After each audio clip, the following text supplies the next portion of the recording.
Welcome to the World of Eora, a news and lore podcast about Pillars of Eternity and Avowed. I'm your host, Eric, aka Gingerino. Thank you so much for joining me as we dive into the history, lore, and game mechanics for the worlds that Obsidian has created for us.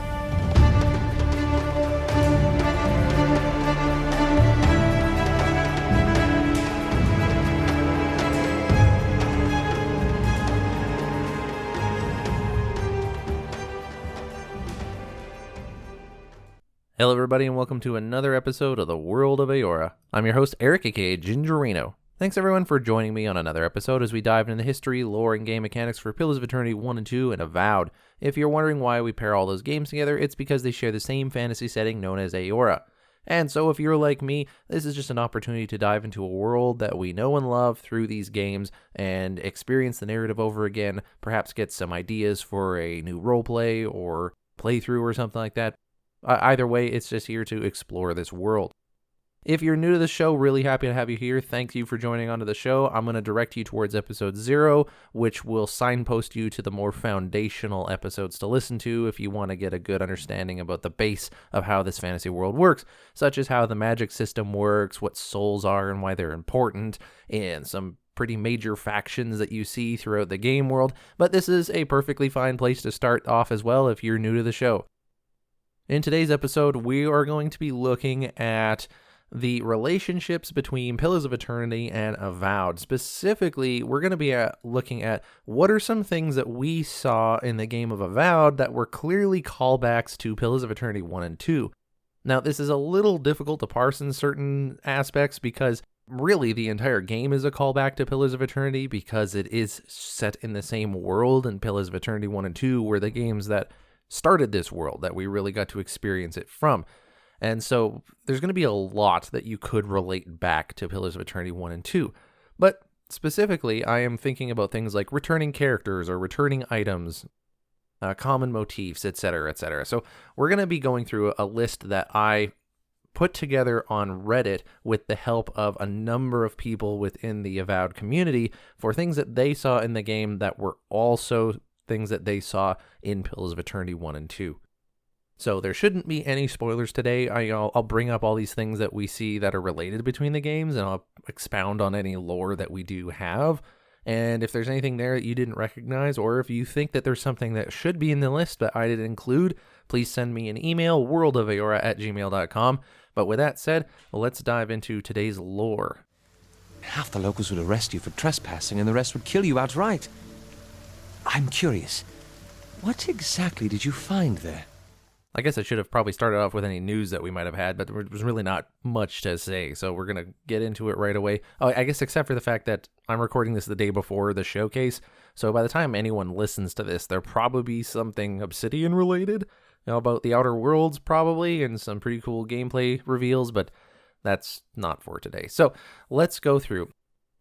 If you go onto the Avowed Reddit, you can find it's not nearly that important. It's just a post I titled, "What returning NPCs, items, or references to Pillars of Eternity did you find throughout your playthrough of Avowed?"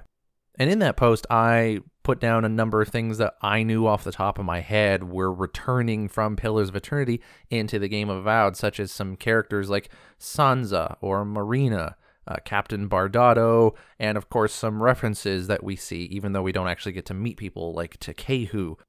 And so there were a number of things that I thought were pretty, they stood out pretty strongly. So let's go through some of these things that we see in Pillars of Eternity that make a return in the game of Avowed. First up is a character named Sansa, who is a cartographer in the game of Avowed. You run into him in the area of Dawnshore, and he is the one that provides for you this kind of like returning quest of mapping out the living lands. Every time you go to a different region in the game of Avowed, you're supposed to find one of these like cartographer students of his that are mapping out the area of the living lands, and you're supposed to take that mapped data back to Sansa. It's not nearly as strong as a quest as I hoped it would be. Like it's good to be able to find the mapped data and bring it back to Sansa and get your rewards for it. But I really was hoping for some level of actually like mapping it out ourselves rather than just collecting the data. So it wasn't like my favorite quest. And I don't know a lot of people that like thoroughly enjoyed it, but it was really neat to have Sansa return I know I was very excited when I ran into this random person, this random wood elf here in Dawnshore, the opening area for Avowed, and immediately recognized the name. And then as soon as they started talking about mapping and cartography, I was like, I know exactly who this guy is. This is a returning character from the second Pillars of Eternity game in the game of Deadfire. In the game of Deadfire, you were given a series of side quests called Mapping the Archipelago, and it is pretty much like how it sounds from Avowed, where you're mapping the living lands. You're to go to regions within the Deadfire Archipelago and explore it and return to Sansa with that information, which is why I was kind of hoping that's what Avowed would have. Because in the Deadfire, you go to these areas, you basically have to go onto every island in this area of the ocean and clear it out to a certain extent or engage with something on that island. I don't know if you can just jump on the island and jump off. And then after you explore each island in a region, you go back to Sansa and you're like, here, I have all the cartography for that area. You can now update your maps and sell them at your store. And so that's kind of the whole thing that you're doing with Sansa. You as the Watcher character in the Deadfire game. So you get to interact with Sansa quite a lot. He has a dog named Caleb, which I don't remember. Did we see him in... I don't think we did see him in Avowed now that we think about it. I forgot about that dog until I started doing research for this episode. And it makes me wonder, did they mention at all in the game of Avowed what happened with the dog? Or was he just sitting there right next to him and I just didn't see it? I don't remember. But yeah, Sansa is a very excitable character. A really fun character to interact with. I liked him in the Deadfire Archipelago. He's got a strong personality. He is absolutely dedicated to his work. He's a little, I think, foolish in some regards. Like, he's a little headstrong in the sense of he doesn't really think things through necessarily, which you see in Avowed, right? When he sends out these people with no defenses or real gear to protect themselves into this dangerous wild area just to map the thing out. He's a recurring character in Avowed that we have from Pillars of Eternity, is a cartographer from the Deadfire Archipelago, and helped map the entire region. And if there is a map of the Deadfire Archipelago within this world that exists, like an official in-game, in-world map, very likely is the result of the fruits of the Watcher's labor, which is your character from the game of Deadfire. The next returning character is Marina. I always want to say Mariana, but I think it's Marynna, which is Marina. And this is a merchant from the White March. Now, when she mentioned in the game of Avowed that she's from the White March, I could swear I remember there being a Marina in the actual White March DLC for Pillars of Eternity, so I'm not sure whether to count this one or not, because I went back into the game, and I, for the life of me, cannot find this woman anywhere in the White March. But I swear I remember seeing her at some point. So I don't know if maybe she was there at one point and then left in the game of Pillars of Eternity. But regardless, Marina is a merchant that we run into in the game of Avowed, and she's someone that we see in every single biome. And she's excited to explore the region of the Living Lands and sell her wares to people, and she's very happy about meeting the envoy. She does not necessarily have a happy ending for those who are aware of like what happens with her. There's no side quest associated with Marina. This dwarven merchant that you meet at the end of Dawnshore, like where you travel to the region of Emerald Stair. Just a little bit a ways from that big gate, you can actually find her among the people there. And yeah, she's a character who is from the White March. Now, the White March, for those who don't know, is a large mountain range in the Deerwood, which is the setting for the first Pillars of Eternity game. It's absolutely covered in snow and ice, and it's named after, well, I guess it's not named after anything particular, but it was named by Pergrunan dwarves, which is interesting, because the Pergrunan dwarves are a big theme in the game of Avowed. When you get to Galawain's Tusks, you are talking to Pergrunan dwarves in Solace Vale, or Solace Keep there, sorry. And so that is a contingency of Pergrunan dwarves being a subculture of dwarves within this world. And in the White March DLC, you get to explore the ruins of Pergrunan dwarves that lived in the area. So they're supposed to be kind of like, cultural or ancestral cousins of the Pergrunans that we see in the game of Avowed. You are also seeing in the White March DLC for Pillars of Eternity 1. And when you're in the White March, there's this village called Stalwart Village, and this is apparently where Marina is from. And so this is very clearly calling back to the game of Pillars of Eternity. For those who played Pillars of Eternity, especially the White March DLC, you'll recognize the name White March, you'll recognize the name Stalwart, and you'll immediately have a connection with Marina, just like I did and a number of other characters. And it was also really endearing to see her grow and explore the living land from biome to biome, from zone to zone. And, I was a little heartbroken about how her story ends. Again, I'm not going to spoil anything, but there's definitely, it doesn't end the best for her on where she's going and what she's doing, but I'll leave it up to you to find out, like, what kind of things go on with her. But it was really interesting to specifically that she doesn't have a side quest. She's just this character that you could easily miss and never talk to. But if you thoroughly explore Avowed when you're playing the game, you'll see her multiple times throughout your playthrough, and you'll kind of start to have a connection with her, especially as you end up reading some of her journal notes and things like that. So that is a character who references an area in the first Pillars of Eternity game, and I thought for sure she was there, but whatever, maybe it's just mention only. The next character that I want to mention, this is again kind of a question mark for me. I wasn't willing to replay a lot of Deadfire to confirm this, but Captain Bardotto, which is someone that you can run into in Avowed, related to a side quest called Precious Light, and it has you basically looking out for Luminous Audra, which in of itself is also kind of a callback to Pillars of Eternity 2 Deadfire.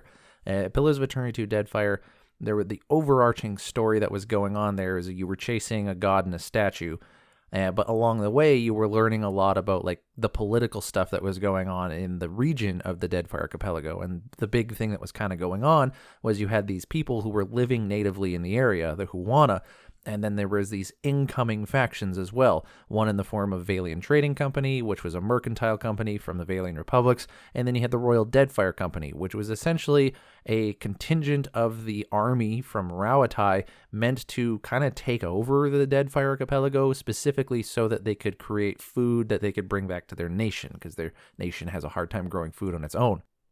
But a large thing that kind of centers around the narratives in the Deadfire Archipelago is this stuff called Luminous Audra, which is like regular Audra except much more potent. For those unfamiliar, Audra is a crystal that can house the energy that souls are made of within it. It's kind of like soul crystals, from Skyrim, but a completely different kind of idea and thing. But if you need that kind of analog, there you go. And Luminous Audra became this huge commodity in the Deadfire Archipelago. It was like an analog for oil, kind of a thing. So everyone wanted it, everyone needed it. It was really expensive. It was very important to have. And so having Luminous Audra is something that a lot of people, especially animancers who are scientists of the soul, that they were clamored to have. So referencing Luminous Audra in Precious Light is already itself a callback to the Deadfire. Even though obviously this Luminous Audra is just something that is in game. It's not it doesn't have to be specific to the Deadfire, but it's so central a part of the narratives going on in that game that I think it was very clearly mentioned for that reason. As well, in that quest of Precious Light, we run into a person named Captain Bardotto. Now, I don't actually know for sure if this person, Captain Bardotto, is one of the Bardottos that we see in the Deadfire game, although there is a striking resemblance to, I want to say, Izali Bardotto, which is the matriarch of that family. The Bardottos are one of the families that work alongside the Valian Trading Company. The Valian Trading Company, like I said, they harken back from the Valian Republics, and the Valian Republics harkens back to a now defunct society of Grant Valia, and the whole Valian culture has this like noble family structure built into it. These families are big and rich and powerful, and there are people associated with each one of these families, and each family kind of runs their own thing, house this or house that, if you will. And you could say that there was almost House Bardotto, but often they just get called Bardotto family. And so in the Deadfire Archipelago, fairly early on in the game, you get to interact with the Bardotto family, and you can choose to align with them in a feud that they have with a rival family, the Valeras. And there are a number of Bardotto people that you actually meet. The matriarch, the leader of this family, is Izali Bardotto, and she bears a striking resemblance to the Captain Bardotto that we run into in Avowed. Now, I don't recall her actually saying her name or anything like that, and so it's possible that Captain Bardotto in a game of Avowed is none of the Bardottos that we run into in Avowed, in the Deadfire game, but I was pretty sure that they were actually one person that we have experienced in the game. And even if that was something I missed, and they actually do say the detail, it was enough for me to remember them and go, oh, that family is from the Deadfire Archipelago. They're looking for Luminous Audra. That's totally their shtick. And here they are in the Living Lands, chasing down this Luminous Audra that was, I'm not going to spoil the quest, but Yeah, so that is another returning character. And it brings back a lot of lore, too, right? Like, you have the Bardotto family, you have the feud with the Valeras, it brings forth the Valiant Trading Company, what they're doing in the Deadfire, why the Deadfire is important, what Luminous Audra is. There's a lot of this, like, interconnected lore that if you're brand new to the game, you won't know anything about. Like, you won't know that Luminous Audra was actually a really huge deal in the second game, even though this is, like, across the world away. You won't know that there was a massive feud between these two families and that they got to help decide how powerful and successful the Valiant Trading Company was. And there's a whole bunch of stuff going on there that's nuanced and behind the scenes that you can experience if you've played those games. And I'm not saying that means that you're getting a lesser experience playing Avowed. It's just very well done, I think, on Obsidian's part, because I don't think anyone new to the World of Eora played that side quest and thought they really missed out on anything. It was an interesting side quest in its own right. The last character that we get to interact with that was on my list anyways, was, of course, Inquisitor Ludwig. Inquisitor Ludwig being one of the major characters in the game of Avowed entirely. She is arguably the antagonist to the story, even though you can technically side with her throughout the entirety of the game. But she's got kind of an antagonistic feel to her, or at the very least, she's a very difficult path to follow if you're going to be like an Inquisitor Ludwig devoted person. Inquisitor Ludwig is the leader of the Steel Garrote Paladin Order, who we see throughout the entirety of the game of Avowed, and there's a lot of lore behind the Paladin Order itself. Not as much about Inquisitor Ludwig, mind you. In the game of Pillars of Eternity 2 Deadfire, Inquisitor Ludwig was actually a pretty minor character. She was more often than not an enemy of the Watcher because you were sent to go try to find this person somewhere in the world, and you do find this person, but Inquisitor Ludwig is dead set on making them pay for their trespasses. And so you can either choose to side with this person who you were originally here to rescue, or you can choose to just align with this random crazy lady that is bent on killing this guy. Most players, because most players end up playing hero characters in their first playthrough, ended up aligning with the person they were there to save. And so in the Deadfire game, a lot of players of that game ended up killing Inquisitor Ludwig, which is actually really interesting how Obsidian handled that. Like, because if Inquisitor Ludwig was killed by most players in the Deadfire, then she's alive in this game. It kind of just rewrites her being alive or dead into the canon. But you learn something interesting about Ludwig's soul in Avowed that I don't want to spoil here, that could leave it open to either or, and I'm not going to elaborate any further, just again, for spoiler purposes. But Obsidian, I think, did a really good job of kind of threading that needle in that way, where it can be canon either way. But yeah, Inquisitor Ludwig was a very minor character, just this interesting person who happened to be the leader of a chapter of the Steel Garrote Paladin Order. The Steel Garrote Paladin Order themselves are a zealous paladin order dedicated to the goddess Woodica, goddess of rulership and law and vengeance, etc., etc. And their shtick is basically to go from place to place hunting down oathbreakers, which are essentially people who break contracts, if you will, and strangle them to death because they're liars, and liars cannot be suffered to exist within the world. And Inquisitor Ludwig is guided by Woodican values and the goddess Woodica herself, and she has an entire narrative within the game of Avowed that we get to explore, and the character gets fully explored in the game of Avowed. And she's very interesting when you start to dive into her. I've talked about her a lot, so I'm not going to do it at length here. But that's obviously another callback to the Pillars of Eternity game. Most of these, if not all of these, have some reference to Pillars of Eternity 2 Deadfire, except for Marina, who I actually don't think is from Pillars of Eternity. I think it's just mentioned only. Some other ones I recall, there is a reference to the character of Takehu, which is a companion from the second Pillars of Eternity game in the Deadfire Archipelago. You, as the Watcher character in Deadfire, have the option to bring along a number of companions with you through your journey. You can have a party of 5 people as you go about your journey. Takehu is one such person. He is a marine godlike, so if you've played Avowed, obviously as part of the reason you might be listening to this episode, you will know that you are some form of a godlike. You are like some sort of a fungal godlike, and I'm not going to elaborate on that further, just in case you are new to the game. But godlike in this world, they are often associated, well, they are associated with one of the gods of Eora. Basically, as a normal set of parents are about to give birth to their normal child, one of the gods will decide, actually, you're special, and they imbue their chime into your soul while you're an infant in the womb. And that makes you born a godlike. And so you will be born to your normal parents, but then you'll have these physiological traits that are different from everyone else around you and often mimic that of the god that blessed you. So in the instance of Tekehu being a marine godlike, he was born as a water godlike connected to the goddess Ngati, at least by his culture, that's what they called her. In the first Pillars of Eternity game, we know her as Andra, goddess of the moon and the ocean and forgetfulness.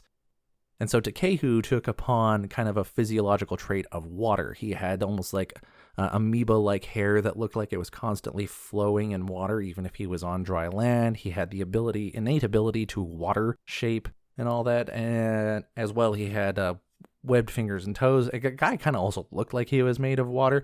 There's a lot to Tekehu, but yeah, he was a marine godlike from the second Pillars of Eternity game. And his story is really interesting. Voiced by Travis from Critical Role, by the way. His story is very interesting because he's kind of this like rich boy, if you will, because he was born into this level of nobility, being a marine godlike in a culture that worshipped Ngati. But his life was very much determined for him of like, you're going to do this and you're going to do that and you're determined to do this and your destiny and your fate have already kind of been decided and this is the path you're going to go on. And so when he joins you, the Watcher character, you get to explore more of his story. I didn't like Tekehu personally, but not because he was performed badly or written badly. I just found his personality irritating, to be honest, which I think just speaks well, actually, to Obsidian's ability to irritate me through good writing. But there is a note and a sermon that exists in the game of Avowed that you can find in, I want to say it's in the Temple of Andra, that you are, when you're in the city of Paradise, which is in the first region of the game of Dawnshore, you go to the Temple of Andra, and there's a scrap piece of paper on one of the pews in this temple, and it actually is a part of a sermon that was spoken by Tekehu. And the sermon goes as this. It says, Andra, Ngati, Lady of Lament, Mother. When you called us so many godlike back to their divine source, many were spared, passed over. What say you to those of us who remain? Are we to carry out some great deed in your honor? Are we to live our lives as mere mortals, deprived of your love? Or are we to wait the day when we too are called home? When I stood at the pinnacle of Ukaizo, I felt closer to the gods than ever before. Now they could not feel more distant. And so that's the scrap piece of sermon that you can read that was apparently written or spoken by Tekehu. This is interesting because it tells us, those of us who played the Pillars of Eternity game, what happened with Tekehu, at least as far as the canon is concerned. I don't know that he went on to be like a full-on preacher, but at some point he obviously gave some level of a sermon after the events of the second Pillars of Eternity game, as we can tell because he references the city of Ukaizo and him standing in it.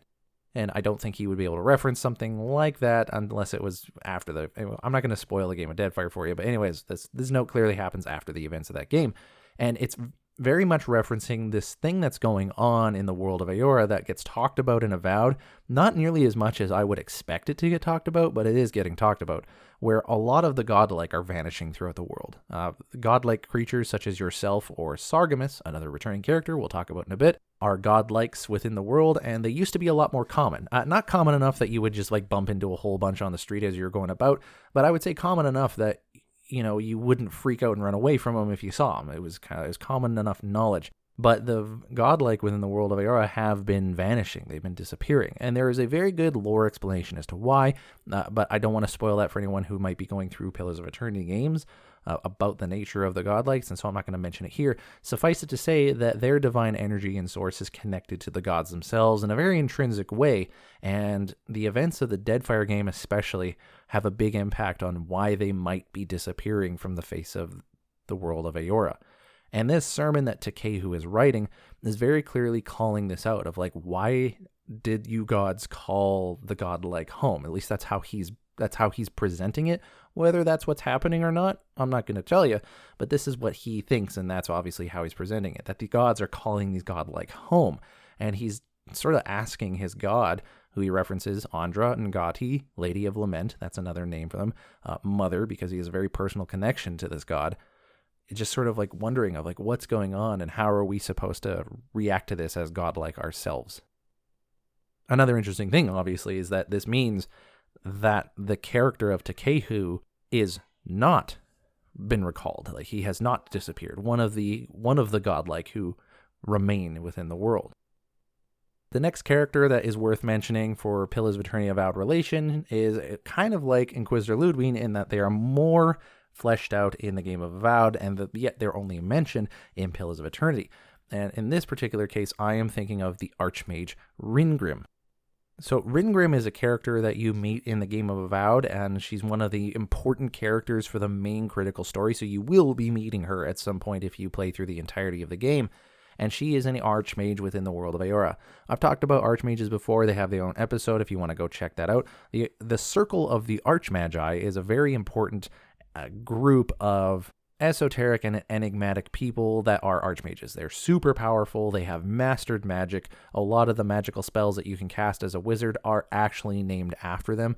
In fact, in Avowed, it's not expanded upon, but the spell Magic Missile is actually... full title is Minoleta's Minor Missiles. And so a lot of these spells have these archmage names in front of them, and it denotes that that's the person who made them. And so archmages are very powerful in the world.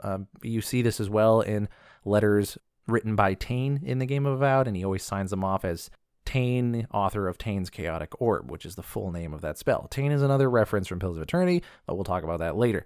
Ringrim is often associated with some spells known as Ringrim's Repulsive Visage, Ringrim's Enervating Terror, and then probably another like ice-related ones, but we're just going to leave them here. I guess not ice-related, because I originally thought Kalikoth was going to be the Archmage in Avowed, but I was, and a number of us were incorrect. It is Ringrim, and she often is implanting visions into you, the character in Avowed, and that's a lot of what her magic has to do with. You can tell just the name Repulsive Visage or Enervating Terror.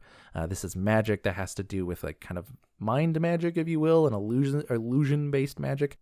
And the only thing that we knew about Ringrim in the game of Pillars of Eternity 2 Deadfire is that she was the intense focus of Tain's friendship campaign toward her. So Tain, another archmage that is in the Circle of Archmagi, who actually we get to interact with significantly in the Forgotten Sanctum DLC for the Deadfire game, apparently he has this intense campaign to become Ringgrim's friend, but she is an ice-cold lady who does not want to be Tain's friend, as far as we can tell. In the game of Avowed, we get to learn a lot more about her than just that she is the object of Tain's friendship campaign. We get to learn a bit about how she thinks, how pragmatic she is, what she thinks about people of the world, and how she's an immortal, and she is interacting with these mirror mortals and things like that. She obviously has elven heritage, which you can tell by looking at her physiology, and there's not I don't have a ton of things to say about Ringrim right now, especially since I think we could probably do a full episode on her alone and just some of the magic and things she's doing, but she's very clearly a callback from previous Pillars of Eternity games if you were really paying attention to the lore in Pillars of Eternity 1 and 2, because again, you only hear about her as a mention only, and it's in relationship to how Tain is trying to befriend her. Thankfully, Tain is one of the characters a lot of us really paid attention to, partly because he looks like Paul Rudd, but also partly because he's just a really interesting character. Aside from characters and NPCs, there are also some unique items that pop up within the world that exist previously in the Deadfire or Pillars of Eternity game, such as a weapon called the Disappointer. Now, if you went around in Avowed and collected every single item that you possibly could, especially the uniques, you probably have this item. If I remember correctly, you can buy this item from a merchant. I want to say the merchant in Paradise. So this is a weapon that actually appears in Pillars of Eternity 1. This is actually the first unique weapon that you can get in the game of Pillars of Eternity 1. So this is arguably the first unique weapon in the entire span of Eora-based games. It's a unique pistol, very easy to miss in the opening segment of the game. And once you miss it, I don't think you actually go back and get it. It's pretty much locked away. You're not missing much if you did miss it in Pillars of Eternity, because it's actually kind of a crappy weapon. But it's an interesting weapon that you can find. If you go into Pillars of Eternity 1 and you do get it, you open up the item description. All unique items in any of these games have some unique lore about them within their description. And the Disappointer reads very similar to the one as it does in Avowed. So the Pillars of Eternity description reads, "The Disappointer was touted as a powerful, reliable weapon, but has consistently failed every one of its unfortunate owners. This is a terrible weapon that disappoints anyone who uses it. The gun appears well made at first glance, but closer scrutiny reveals poor design and shoddy craftsmanship. Those who aren't fooled by its appearance still occasionally attempt to use it just to see if it maybe the whole thing was made to look this way as an elaborate ruse, hoping that it is an artifact of extreme power crafted by a master who desired to conceal its remarkable nature. It wasn't and isn't. So there's a description of it in game. There's no unique real lore about it. It's just a really crappy gun that someone tried to make, and it's nothing more than just a really crappy gun. And apparently, though, it has gone from owner to owner because someone sees it and they're like, oh, this gun is so clearly awful. It must actually secretly be powerful. Like, it's got to be. And then it disappoints them, so they get rid of it. Someone else gets it, and they repeat it, so on and so forth. This happens so much that it goes from the Deerwood, the setting for the first Pillars of Eternity game, and it crosses the world into the Living Lands in Avowed, where we get to get it as the envoy. Like, it literally spans across the world. That's how much people are passing this thing around. Some could almost make, a conspiracy theory argument about the Disappointer, that it actually is imbued with a secret magic, but that secret magic is tricking you into thinking that it's actually powerful when it's not. If anything, I would argue that the Disappointer is imbued with the essence of the god Wall, because it tricks everybody into this kind of a thing. And you can get this weapon in the game of Avowed. Now, it's not nearly as useless in Avowed as it is in Pillars of Eternity.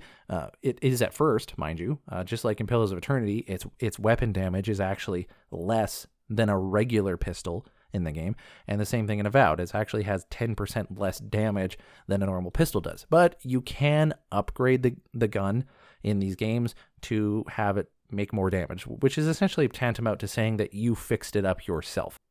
If you went and read the item description in Avowed, you would find that it says the exact same thing, all the way from it's touted as a powerful weapon, but it fails its owners, and blah, blah, blah, blah. The whole item description is exactly the same. So there's this item, this weapon that presumably the Watcher from, the first two Pillars of Eternity games might have picked up and has since then discarded and somehow ended up in the Living Lands. I like to think that, in Pillars of Eternity 1, when you're the Watcher, you get this keep, this stronghold, and as the master and lord of this stronghold, you can send your companions out to do quests behind the scenes, off screen. You just get to read about it later.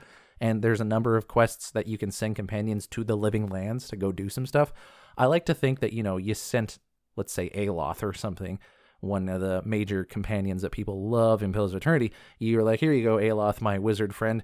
Take these weapons with you off to the Living Lands to complete this quest that I've given you. And amongst those weapons was the Disappointer. Aloth gets there and he's like, what is this baloney? And he just leaves it there, obviously. I don't know. That's one way of thinking, like, how did the Disappointer get to the Living Lands? And why is it where it is? How did it get in the hands of a merchant? And why did this merchant think, though, that they could sell it? Is also a question I have. But I guess that's all we can do is speculate. As far as other weapons go, there is also two weapons in Avowed that very clearly are related to weapons that are referenced anyways in Pillars of Eternity. So are these series of weapons that exist within the game of Avowed and Pillars of Eternity, and this is in the first Pillars of Eternity game. So in Avowed, there is this weapon, Drawn in Winter, which is a frigid ice axe. And there's this other weapon, a fire dagger, called Sheathed in Summer. And these two weapons are very clearly related to two other weapons that exist within the game of Pillars of Eternity. One being Sheathed in Autumn, which is a unique sword from the first Pillars of Eternity game, and then Drawn in Spring, which is a unique dagger from the Pillars of Eternity game. All four of these have a very clear relationship. If you found these weapons in Pillars of Eternity and you found these weapons in Avowed, you'll notice the relationship when you read the item description. Every single one of them starts off with this same story. And I've talked about this story before on Living Lands related episodes if you're interested in checking that out. But the item description for these weapons reads, "A legend of the Living Lands speaks of a marvelous and dangerous garden watched over by 4 guardians, Northern Wind, Southern Gale, Western Sun, and Eastern Moon, to protect the garden from those who would disturb its wonders, and to protect hapless wanderers from ravenous beasts and carnivorous plants within. The garden diverted travelers within their respective domains. Frigid and buffeting winds, glaring daylight, and the darkness of night, 3 would stand alert each season while 1 guardian rested. It is said that Northern Wind left this sword sheathed in the mountain snows each year during its autumn respite." That last part is unique to the item of Sheathed in Autumn, And every single one of these weapons, the closing statement is different, but the first part is all the same. So that was for Sheathed in Autumn, the unique sword from Pillars of Eternity. If you went to Drawn in Spring, which is a unique dagger from Pillars of Eternity, it reads the same way. A Legend of Living Land speaks of a marvelous and dangerous garden, blah, blah, blah, blah, blah. And then it ends off with, it is said that Western Sun summoned Drawn in Spring each year after awakening from winter slumber. And then when we move over into Avowed, we have a very similar thing. It begins by reading A Legend of the Living Land, speaks of a marvelous and dangerous garden, etc., etc. Closes off with the sentence, it is said that Southern Gale left this dagger embedded in the sky each year as it took its summer slumber. And this is Sheathed in Summer. This is a unique dagger that you can find from killing one of the bounty bosses in Dawnshore. It's the fire dagger that you run around poking people with. And lastly, you have Drawn in Winter, which you can get when you find the first ancient memory in Dawnshore, and its closing statement is, it is said that Eastern Moon unearthed Drawn in Winter each year after the last of autumn's winds had died down. The closing statements themselves are not like particularly interesting. They're just kind of like how each of these weapons relate to each other, but they very clearly are imbued with this magic. They're very clearly related to each other in some way that has to do with this legend of the living lands, talking about a marvelous and dangerous garden. Which is very interesting, because if you play the game of Avowed, especially all the way through, you'll learn that the garden is actually a really important place within the story of the Living Lands and the story of Avowed. I don't remember seeing Northern Wind, Southern Gale, Western Sun, or Eastern Moon specifically in the game. I wasn't really thinking about it that much when I played the game. I'm interested to know, for any of those of you who played, did you notice anything like that? Did you notice any of those guardians of the garden, really? There is technically Guardians of the Garden that do exist in the game of Avowed, but not in the form that is mentioned in this mythological story. I also don't remember ravenous beasts or carnivorous plants existing within the area, but I guess technically there were kind of some, depending on what you think dream thralls are or what have you.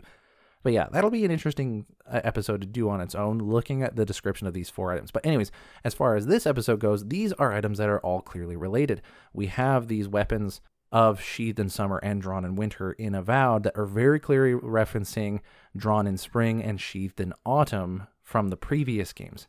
And so that was a really cool kind of callback, and I'm really glad Obsidian did that. And it also gets a little bit of the conspiracy theories going in my head, personally speaking.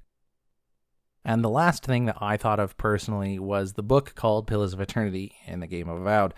This is in the opening area of Avowed, the tutorial map, if you will, of Fort Northreach. There's literally a book sitting next to a Pillar of Audra that is called Pillars of Eternity. Literally, the book is named after the games that started this entire world. When you read the book of Pillars of Eternity in the game of Avowed, it reads, Audra is a green crystal found throughout the known world, emerging from the crust of Eora in the shape of iconic pillars. We cherish Audra, build our temples around it, study its potential as energy source. But Audra is so much more. When we die, Audra is the road on which our souls travel into the beyond, and when our souls are ready to return, Audra shines a lantern guiding us from death into life. When you find yourself in the presence of Audra, take a moment to ponder your place in the great wheel. Consider who you were, who you are, and who you can be. So this book that you can find just laying on the ground very clearly harkens back to the first game, naming it after the first game, but the first game is also referencing these pillars of Audra that stick out of the ground everywhere throughout the world of Eora. And Audra is very central to what is going on within these games and within these narratives and within the world. And this book here really lays it out for you a little more subtle way that you have to kind of make the implications yourself. Audra is the conduit that your soul in this world goes to after you die and to go into the afterlife. And it's also the conduit that your soul takes after it leaves the afterlife to come back into the mortal realm to enter into a new body. This is a cycle of reincarnation that exists within Eora, known as the Wheel, which is actually referenced in this part here. It says, ponder your place in the great wheel, a capital W. And so I think that's very clearly a head nod back to that. But I asked you, listeners of this show, and people on Reddit, what other things did you see in the game of Avowed that were related to Pillars of Eternity? And I've been recording for a while already, so I'm not going to go into deep detail, but I highly recommend everyone, go check out that post on the Avowed Reddit and just see what other people wrote and give commentators upvotes because they helped make that document happen. I took everything that was written in the comments and I went and I added it onto the list in total. And there's a lot and a number of those things as well that I happen to forget myself. Commenter DJ Bunny _rabbit mentions that you can meet the parents of a minor character in the prologue section of the first Pillars of Eternity game. And so there are these people that you can meet in the Dawnshore Piers area, and they are talking about their children, and you're very easily able to imply or infer that these are actually the parents of Kalisha and Ophrah, two characters that you meet in Pillars of Eternity 1, and very minor characters. Arguably, Kalisha actually plays a pretty important role for you, the watcher, in Pillars of Eternity, but I'm not going to get into it. And they mention, or at least Kalisha mentions in Pillars of Eternity, that she has a sister, Ophrah, in Gilded Vale, and that their parents are in the Living Lands. And so when you come here in the Living Lands as the envoy in Avowed, you actually see these people at the pier talking about their kids, and you can infer that they are the parents of these two characters. A really good callback that you would only notice if you played the first Pillars of Eternity game. Lord Toastington says, Giada asked the party if anyone has the Theorem of Pangram at camp, referencing a quest by the same name in Pillars of Eternity. It also references a very important book within the history of animancy itself within this world. Animancy, being the science of souls, like I told you, has a very checkered past. Some rather large catastrophes and tragedies had happened in the name of science that has impacted people's souls.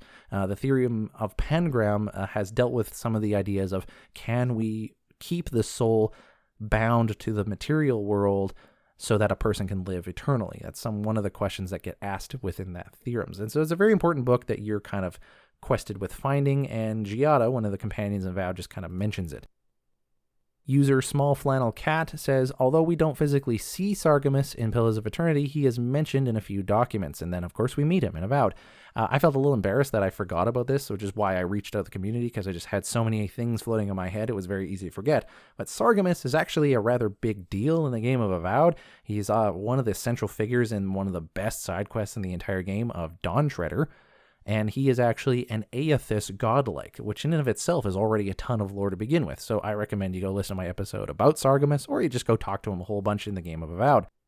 But Sargemus is not met in Pillars of Eternity 1 or 2. However, you do read about him, kind of.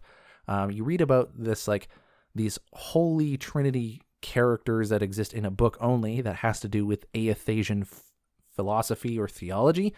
These three characters of the Dawn Stars. One of these three divine characters of the Dawn Stars is Sargemus. And so when we meet Sargemus in Avowed, there's kind of the assumption that, oh, this person is just named after Sargemus. He's not the actual Sargemus, because the actual Sargemus is supposed to be this divine figure representing the god of Aethys. But when you talk to Sargemus, he actually is like, no, that's me. I've been alive for 600 years. And so, yeah, I've kind of entered into this, I have this high authority and status amongst a lot of people. So it's like, it's really kind of, you should almost be a little starstruck when you finally realize that this Sargemus is actually the Sargemus that gets referenced in Aethasian theology. It's kind of a big deal in those circles. So we get to meet Sargemus. I'm not going to talk about him a lot because, again, I do a whole episode on him. But that was Small Flannel Cat. Thank you for catching that. I can't believe I forgot about it. Lemony Cakes left a lot of stuff on the Avowed one. They said Yezuha is mentioned quite a bit, which is a location that we don't actually visit in the Deadfire, but it is alluded to, and it's actually really important question mark lingering over the heads of Pillars of Eternity players of what is Yezuha, what are they like, where were they, what's their history, etc., etc. And they do get expanded upon a bit more in Avowed, their history and origins. Yatsley, one of your companions in Avowed, she mentions the event of Siege of Craghold, which is an event that occurs in Pillars of Eternity that you can actually be a part of. Lots of references to the Archmagi, as I've already mentioned here, such as Tain's letters, mentioning Bakarna and Lengrith. Those are two other Archmagi. Lengrith is really interesting. I did an episode on her because she is an Archmagi who is has a really different approach to the idea of immortality. Like, how can I remain immortal? How can I just remain? And a lot of people try to just stay alive as long as possible. Lengrith had a different idea involving reincarnations that are essentially the same person each time. It's worth taking a look for yourself. Bakarna is a new addition to the Archmagi, which you as a Watcher character in Pillars of Eternity 2 can actually have an effect on. But Tain is the one of the main Archmagi that we get to read the letters of. I'm very disappointed that we didn't get to meet Tane in the game of Avowed, but I'm really glad at the very least his letters were there, and also really entertaining to read. Giada mentions the Hand Occult a number of times, and their many asylums, and the Hand Occult is also kind of alluded to in one of the books that you read in Avowed called The History of the Living Lands Redacted. The Hand Occult is basically a cult of librarians dedicated to the god Wal about hiding and revealing certain esoteric knowledge as they see fit. They editorialize a lot of documents. They redact a lot of documents, as they do in the History of the Living Lands tomes that you find in the Dawn Treader quest. And Giada just kind of mentions them offhand. The Hand Occult, very interesting, but I don't have time to dive deep into it right now. Director Castle, who is a leader in the Valiant Trading Company. You'll remember when I was talking about the Badado captain earlier. Director Castle was the leader of the Valiant Trading Company in the Deadfire Archipelago. What happens to him is determined through your player character choices in the Deadfire, but he is referenced in the area of Castle's Folly. Technically speaking, Castle's Folly is not actually about Director Castle. I can't remember where we find that out in game, but it is not actually about him. But it is very clearly something that would be in the minds of players when they're looking at the map and regions and areas within the map. Although, Giada does mention to us at camp, just this random audio barks, that the second in command, Alvari, is now in charge of Deadfire operations, which is an interesting canon outcome for like what happens in the Deadfire Archipelago. This isn't so much this next one anyways, is not so much a reference to Pillars of Eternity itself. It's more Eora in general, but we see it in Pillars of Eternity much more explicitly, and so I think it is worth mentioning, as Lemony Cakes does here. There is a gift bearer in Emerald Stair, the second region of Avowed. Gift bearers are very closely tied to the god Andra, specifically about forgetfulness and grief, and letting go of things that hold our grief to us. So we get to talk to a gift bearer as part of a side quest in the Emerald Stair region, and we engage with gift bearers and learn about them through Pillars of Eternity 1. So it's not a direct Pillars of Eternity reference, but it was worth mentioning. And lastly, there are a number of banners outside of the city of Paradise. This isn't something Lemony Cakes mentioned, but I kind of inferred, because there's a character in Paradise that you can talk to named Tej, who I could talk to all day, is just this wellspring of lore and knowledge about the world, and he mentions the Watcher of Cadnua, which is the player character from the first Pillars of Eternity game. And that reminds me that outside the city of Paradise are a number of banners that are on these pillars, and you can inspect each banner to learn or just hear a quick little blurb, an audio bark about who is behind the banner, what that nation is, or what that faction is, etc., etc. And so if you want to hear a lot of callbacks to Pillars of Eternity, go check out those banners outside the gates of Paradise, the main city in Dawnshore of Avowed. Also within the Dawn Treader subquest, which is the one we had to do with Sargamus, there is a letter that you can pick up that references Beast of Winter characters. Beast of Winter is a DLC from the Deadfire game. Specifically, it's mentioning Harbinger Karloth and their lover Harbinger Lexi. The Harbingers are this faction that you get in the Beast of Winter DLC. They're related to Remergon, god of entropy and finality and bad luck and the cold.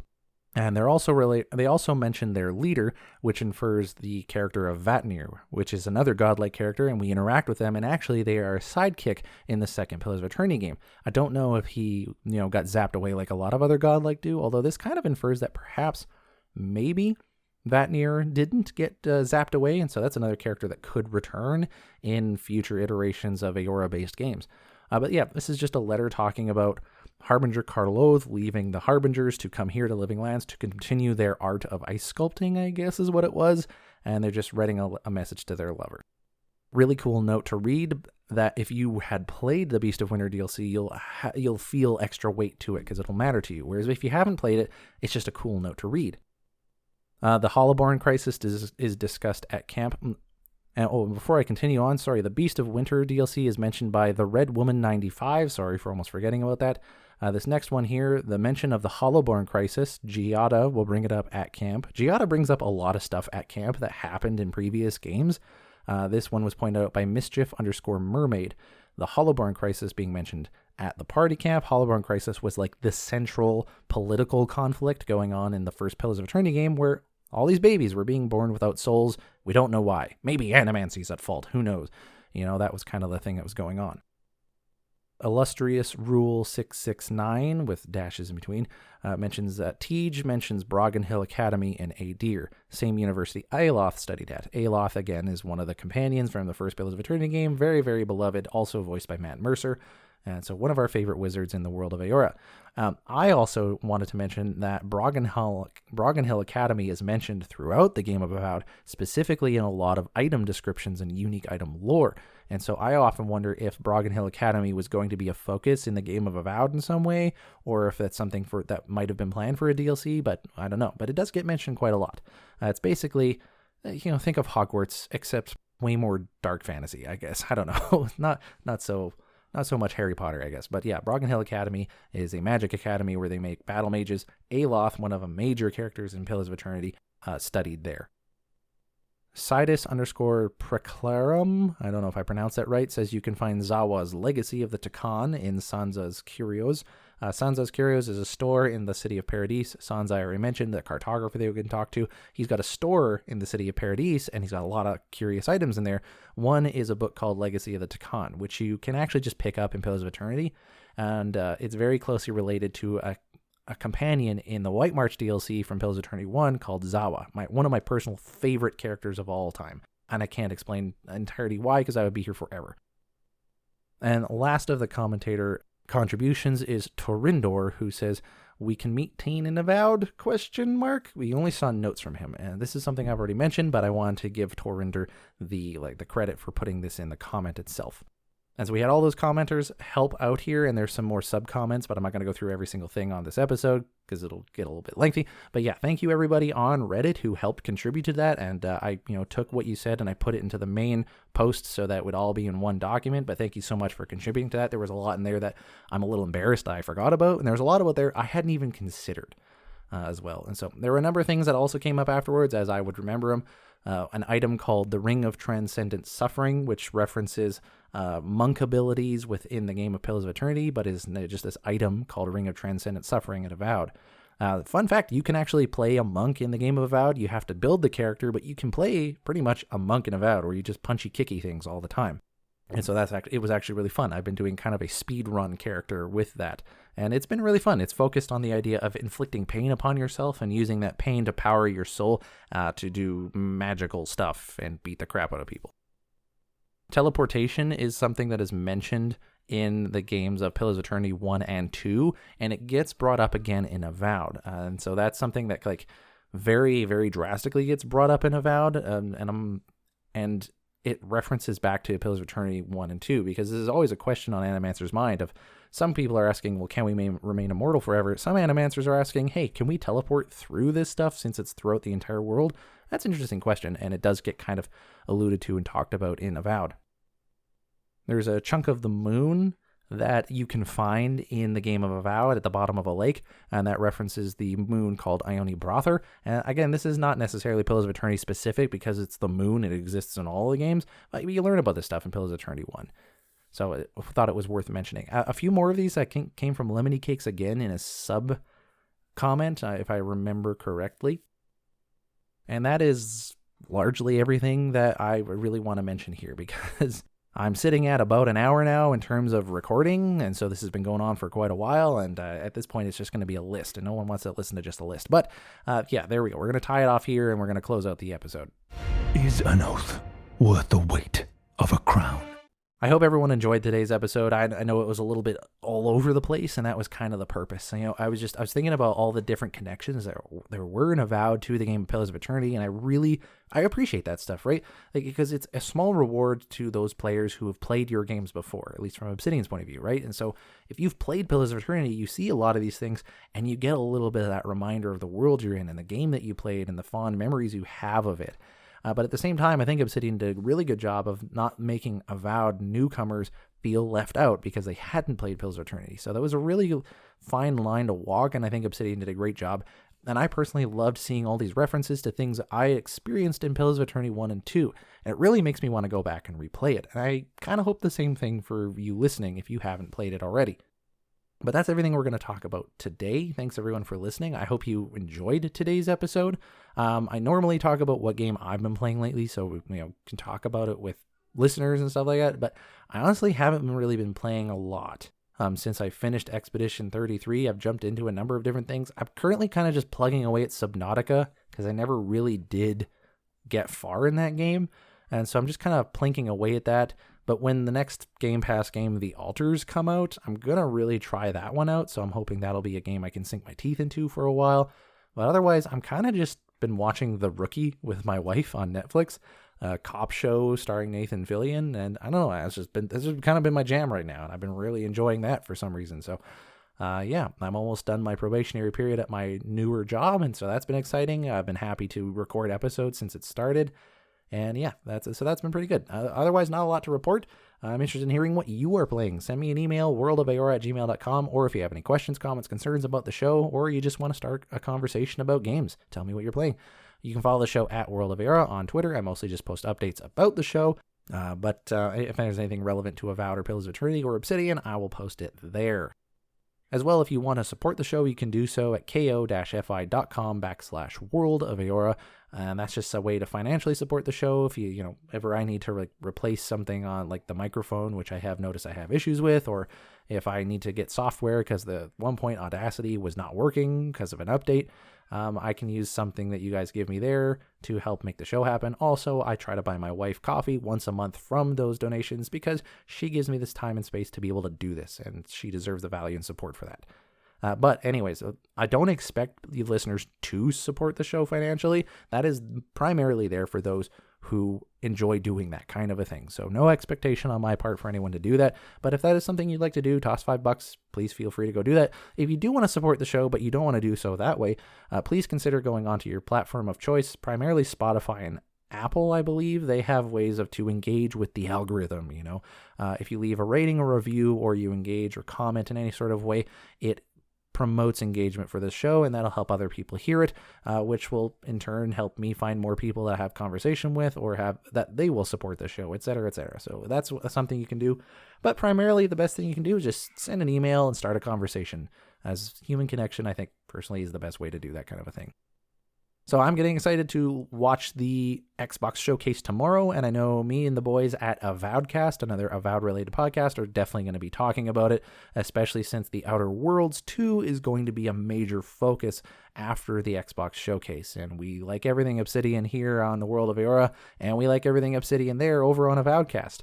And who knows, maybe if Avowed ever kind of runs its course in terms of content, maybe we'll just start talking about Obsidian stuff in general. I don't know. That is a question that has popped in my head now and then of what will this podcast do once I've talked about everything there is to talk about. I have some ideas, one of which being like expanding into Obsidian stuff in general, but whatever. If you have any thoughts on that, worldofeora@gmail.com. Always welcome ideas or things like that. And I'm sure the guys over at Avowedcast will be talking the same thing a year down the road or so, but whatever. That's just something that's in my head. All right, my son's running rampant around the house. I don't know if he's...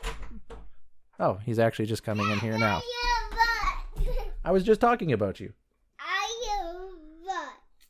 I'm a butt? I'm a butt. Oh, you're a butt. Daddy, you're a butt. Oh, how nice, buddy. Thanks. Do you want to say goodbye to everybody? Goodbye, everybody. Thanks for listening. I'm your host, Eric, a.k.a. Gingerino, and I'll see you guys next time.